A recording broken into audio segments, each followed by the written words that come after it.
Good afternoon, everyone. We are the Bruce and our topic was all about digital marketing. So what is digital marketing? Digital marketing is the use of online platforms, digital technologies, and electronic devices to promote products, services, or brands that connect with target audiences. So there are tips to maximize the explosion of new digital tools. First is use of moment marketing. So this means that creating stories or posts that connect with people's emotions or current events. Like for example, when a resort posts, spend your Valentine's Day with the beach with your loved one, it uses moment marketing for Valentine's Day. So another example of moment marketing is Christmas, Teacher's Day, and etc. Use different platforms. Digital marketing tools include websites, email, Facebook, Instagram, Twitter, etc. So this means that the more platforms you use, the more people you reach. And the third one is do it consistently. Your digital marketing strategy will only work for you if you do often, every day, where it's possible. So it means that if you post regularly every day or every week, it keeps customer interested in coming back. Like, if you post once in a while or padalang sila ka mag-post mo update sa imo ang business, so people might forget about your business. And the last one is engaging content is essential. Marketers need to capture the attention of their audience quickly. The first few words should be engaging and unique to connect to its potential customer. So you must create a content that draws people's attention quickly. So dapat it should be interesting, fun, and creative so that customers stop scrolling and look at your post. And next is internet statistics on penetration and use. Refers to the data or figures that measure how widely the internet is being accessed and how it's being used by people in a given area or population. This means that studying how many people use the internet and how often they use it in a certain area or country. Like for example, South country can have 100 million people and 70 million use the internet. So the penetration rate is 70%. So in simple words, internet penetration is how many people have internet access. And then internet use is how many people use it internet after na access sila for communication ba, entertainment, learning, or for business. And the next one is the internet and the World Wide Web. So when you say internet, the simple words is the internet is the connection that lets people go online. So we can use it for send emails, chat with friends and messengers, watch videos on YouTube, attend online classes or meetings, or book flights, hotels, or tours. And the World Wide Web means that it is what you use when you open a web browser like Google Chrome, Safari, or Mozilla Firefox. Like for example, mag-book ng buwan, mag-book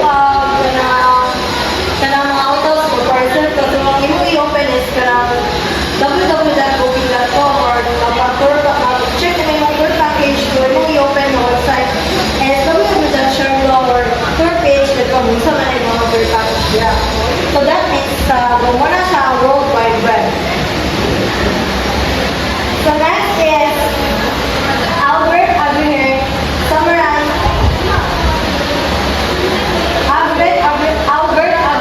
summarized the use of cyberspace for marketing. Middle Home beyond more than 2010. So there are four: information, transaction, distribution, and communication. So let's discuss it one by one. So virtual information space or VIS, new channels for economic agents to display and access company products and services related information. So this means that this space is about sharing and finding information online. So example, company websites like blogs, online brochures that provide details about products or services. So ang purpose of VIS is to inform and educate customers. So next is virtual communication space or VCS. New channels for economic agents to engage in relationship, ideas, and opinion building activities. So this focuses on interaction and communication between business and customers. So like for example niya is social media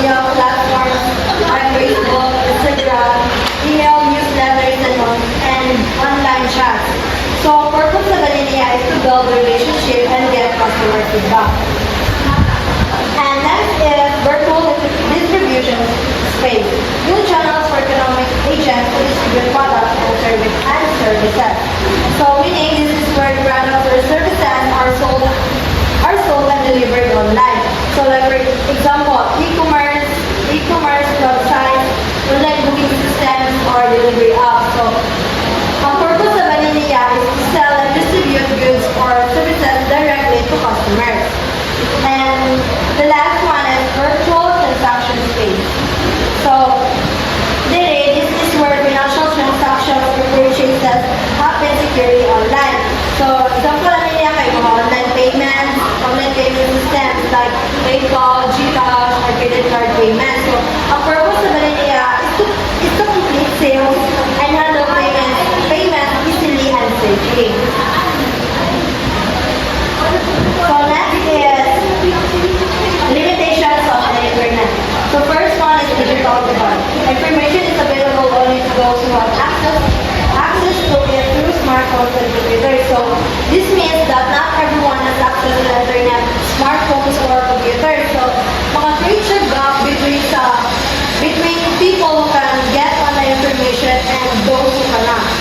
And then second is information overload. This is difficulty in finding specific information since the internet offers a rich universe of information that is unstructured, making sorting or information difficult. So, pasabutan niya is kanang sa kadagat ka mag-post sa internet itong mga information, so mag-ibig na tawag asay accurate or asay relevant. So speed is information is available almost instantaneously since more and more people are going online not being give one's business and do disadvantage. So information spreads instantly online, so businesses must keep up if they are not active or updated, they can fall behind competitors quickly. So if they sila updated or hindi sila active silang business, so na ay tendency ay lang mga competitors mas daghan pa nga makuha mga customers or mas makuha ng customers ang ilang competitors po na lang podcast. And the fourth one is security. The perception that the web is unsecure and personal information might be used wrongly in order to grow of e-commerce. So many people, so this is security is many people worry that their personal data like credit card numbers or password can be stolen or misused online. So mato sila so there is security is mato sila nga yung mga personal data daw is kanang ma-misuse bitaw or kanang ma-stolen. So the fifth one is credibility of information. Since everyone can upload information distinguishing fact from fiction becomes extremely hard. So there is sa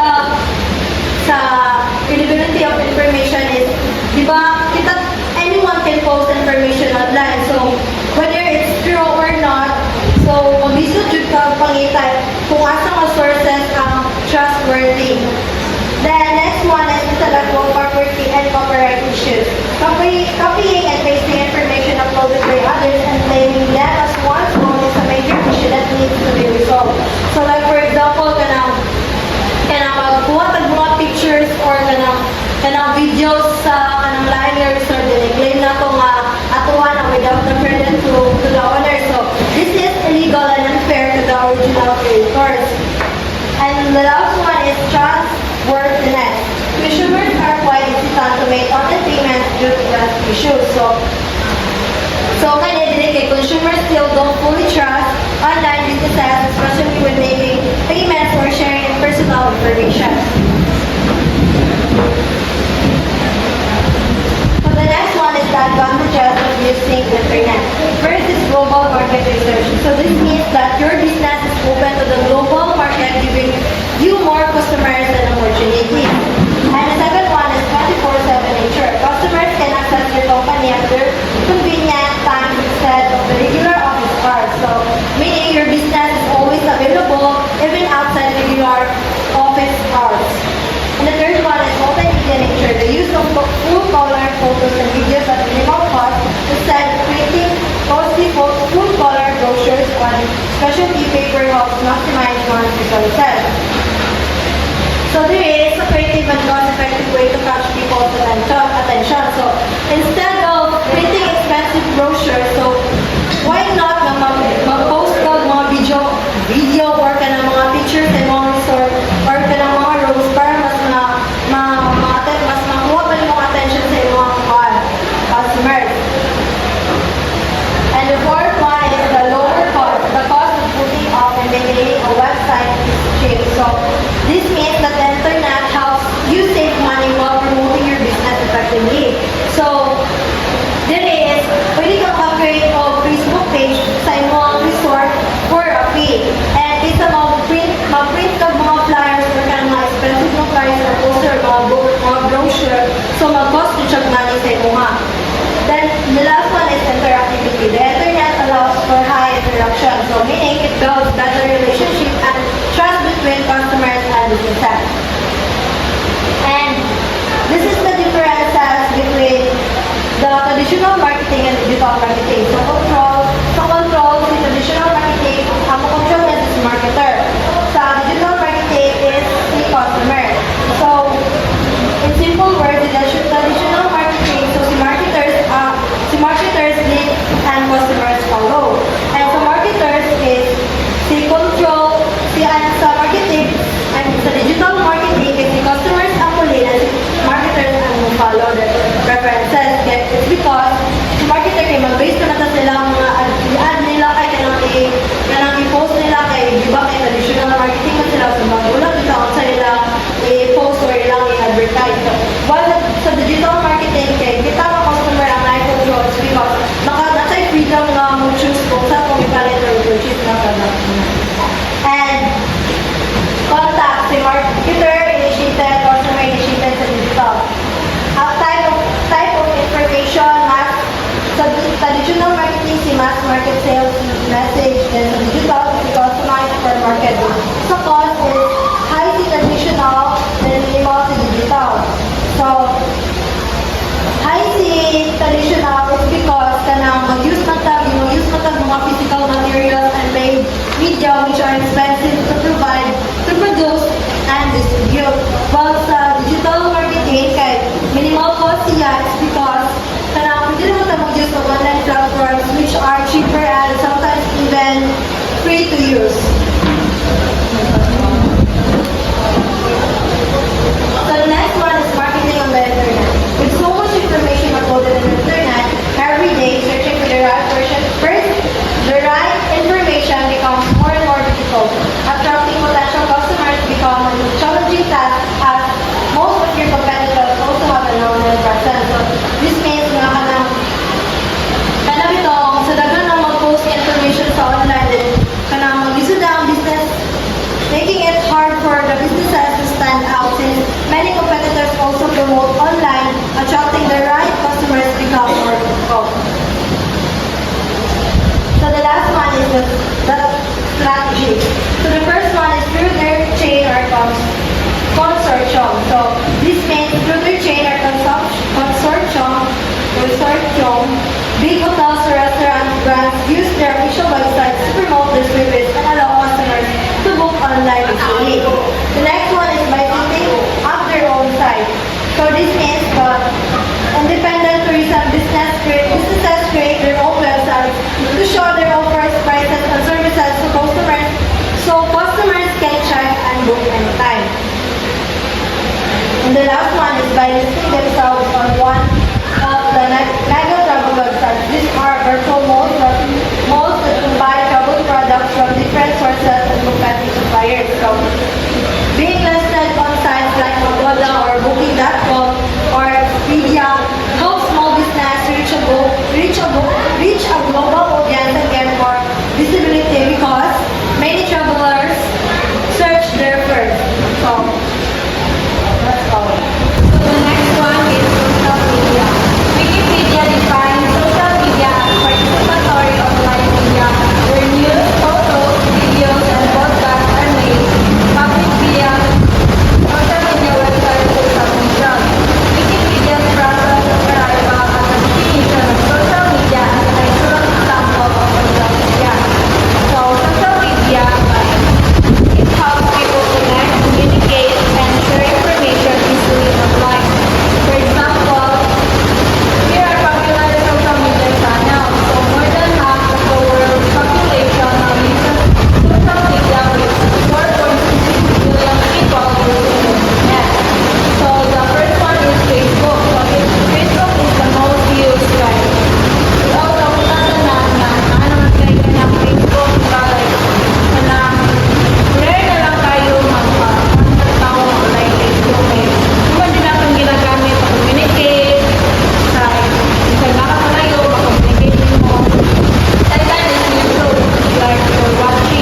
site ethics.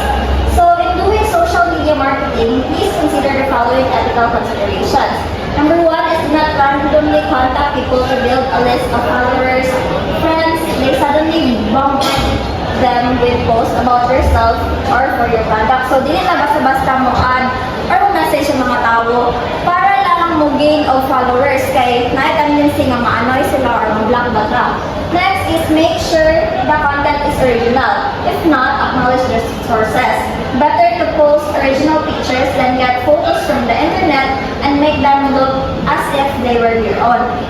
So, i-sure yun nato na original atong mga gina-post or we should give credit if dili nanggali because honesty is very important for us to avoid misleading information. Then, next one is tone down on the use of expletives and negative words. So, we should be professionals at mga words and tones na atong ginagamit for us to gain the trust of the customers. Next, we have the smartphone and SNS growth. The rise of the smartphone helped the SNS grow exponentially. Instant access to the internet wherever and whenever means that people are tweeting, updating and uploading, reviewing and commenting on their daily experiences as they happen. So sa tourism industry, dapat ikay impact ang smartphones and social networking sites. Like for example, mostly sa ato karon nga manglaag is kanang gina-upload na nato itong mga pictures and videos sa mga online sites. And because of that, mas dali na mukalat or mu-viral ang atong gina-post, which leads for the tourists for it to be their motivation na mag-travel dito nga attraction. And next, we have the company website. It is not enough to have a good website. The website needs to be marketed to lead potential customers to visit the site. Google, Yahoo, and MSN are the most popular search engine used. So sa tourism industry, ang website is isa siya sa travel agency, hotel, or resort. Mura siya nagsilbi og online platform or online front desk. So dito makita sa mga tourists ang mga information like room rates, tour package, pictures, and contact details. But useless ang kanindot sa website if dili siya known sa tanan. So kailangan siya i-promote sa social media para makita siya sa mga customers. So nasa yung duha ka form sa pag-promote. So first, we have the organic listing or the free. So this means the website appears naturally in the search results because its content matches the people are searching for.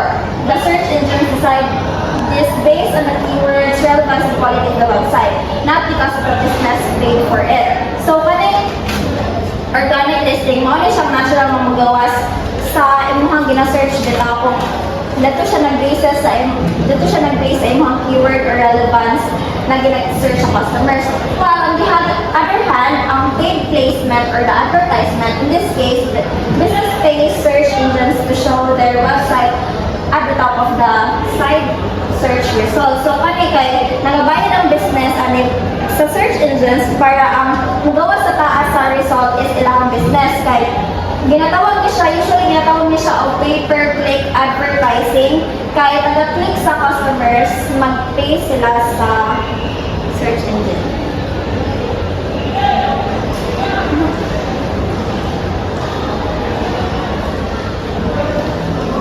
So we have the characteristics of a good hospitality website design. First, we have the useful and relevant content. The website should always have useful and relevant content. It should contain the latest promotion and activities of the establishment. Suffice it to say that the website should be properly maintained and regularly updated. So dapat useful and relevant ang gina-post sa site like photos, activities, and announcement. Kaya very important na updated per May for the customers to be aware na active pa yung business. And next, ease of navigation. The site should be easy to navigate and user-friendly. Clear tabs and links should be noticeable even of the user who is not internet savvy. So dapat ang website, dali ra siya gamiton, clear ang tabs and links like for the room rates, etc. Even if dili tayo techy ang mga customers. And then next, we have the artistic design that complements content. Design should be very creative and dynamic. Use colors, photos, and layouts that are appealing to the eye. So, dapat creative ang design sa website, but dili siya totally ka ng overwhelming or dili ko siya sakit sa eyes. And then, lastly, we have the functional characteristics. The website should be simple and useful. Reservation details, contact numbers, and feedback should be readily available. So, dapat useful and functional ang website. Example, na ay online reservation forms, contacts, and feedback section for it to be convenient sa mga guests. So, next, we have the website development, maintenance, and analytics. A website professionalize and legitimize your business. It serves as a platform to showcase who you are, what you do, and your product and services, and how customers can contact you. It plays an important role in partnership with your social media and email marketing efforts, as the website serves as your landing page, where interested customers can see the big picture and where they actually make the decisions to buy. So, kaning website development, maintenance, and analytics, ang website mo na siya ang platform na manon kung unsa imong gina-offer and makita sa mga potential guests ang inyong room rates, promos, photos, and customer service. And kaning website analytics, dari mo na siya na-aware ang mga tour makers kung pila ang mga tao nga nibisita ato nga site and kung pila ang bookings nga nahimo nila within that day. And also, kaning analytics, dili po nila makita kung asan nila dapat ka mag-improve. Lastly, we have the travel website. A travel website is a consolidator of different travel products. It brings together a varied range of travel products so that potential customers can just go to one site. The customers can compare rates, features, and facilities of different establishments. They also contain comments made by customers who have availed the product. So, kaning travel website, ang travel website, more bitaw siyang giusa na mga site na nananagdagan ng mga hotel bookings, flight tickets, mga tour package. And because of that, mas dali na sa mga customers na mangita or mag-compare ang mga prices and features sa online passing na establishment. Also, kanang makita din sa mga customers review. Ang makita ko dahil ang mga customers review within that site para mas kanang na-basis ang mga customers nimo kung asay best na pilion nila ato nga mga products. That's all.